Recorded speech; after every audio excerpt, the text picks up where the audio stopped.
құрметті қонағымыз, келіңіз.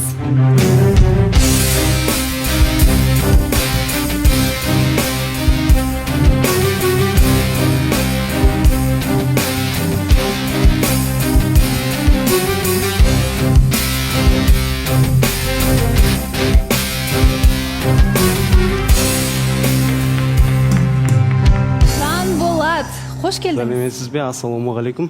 Қалайсыз? Көптен көрмедік сізді. Өте керемет. Бәрі жақсы. Бәрі жақсы, е? Ал енді тыңдап тұрмыз сізді. Шақырғандарыңыз үшін үлкен рахмет. Кешегі болып жатқан эфирді көрдік, жалпы. Өтірік тұстар өте көп болды. Өзімнің шындығымды айту үшін келдім. Негізі көрермендер түсінбей қалуы мүмкін. Құрметті көрермен, кеше Аидаға Айданбек есімді жігітпен таныстық орын алған болатын.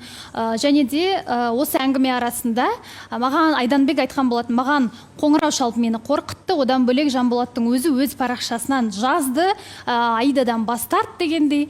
Мүмкін хабарласқан Жанболаттың өзі шығар деп ол Айданбек кеше айтқан болатын.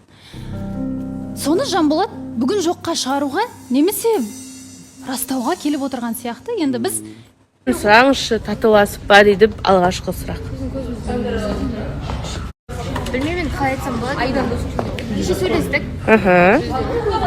Егер де бүгін ортаға шығып бұл шешімді айтатын болсақ, өзі көресіздер ғой. Бірақ біресе түсіністік, біресе түсінбедік. Әзірге өзіңізге де беймәлім болып тұр ма? Бірақ татуластық деп те айта алмайсыз. Жай сөйлестік қой, жай сосын не айтасыз? Басқа ештеңе айтпаймын. Сондай бір эмоциональный күй болып кетті кеше. Бүгін жақсы бәрі. Бүгін күшті жылап олдым ғой. Айда, сізге мынандай сұрақ келіпті. Айданбекті таңдайсыз ба, я Жанболатты ма деген. Жанболат қазір жоқ қой? Жоқ, енді ол кеше келем деп айтты ғой. Сол маған негізі көп директке жазып отырды, Жанболат келсе қабылдайсың ба деп ше. Жанболат келсе мен қабылдамаймын. Уже менде Айданбек те жоқ, Жанболат та жоқ, тек что мен өзімнің үміткерімді күтемін. Мәссаған. Айданбекпен таныстықтар ма? Иә, кеше тоқтап қойған. Онда өз үміткеріңізді күтесіз. Үміткерімді күтемін. Пожалуйста, жасы менен үлкен болсын, кішкентай болмасын, құдай үшін. Неге? Надоело уже молоко сестер. Айгүл эфирде бөлек, сыртта бөлек екен ғой дейді. Неге олай жазып жатыр біздің оқырмандар? Böyle sırtta gün götürmeyin, sırtta böyle yapalım. Kaybolmalı ikinci. Sırtta қалайсыздарыңыз өзіңізді? Bilmeyeyim. Эфирдегідей ұстайсыз ба? Может, она сыртта, может, в основном бизнес-тен жүрген шығар, сыртта.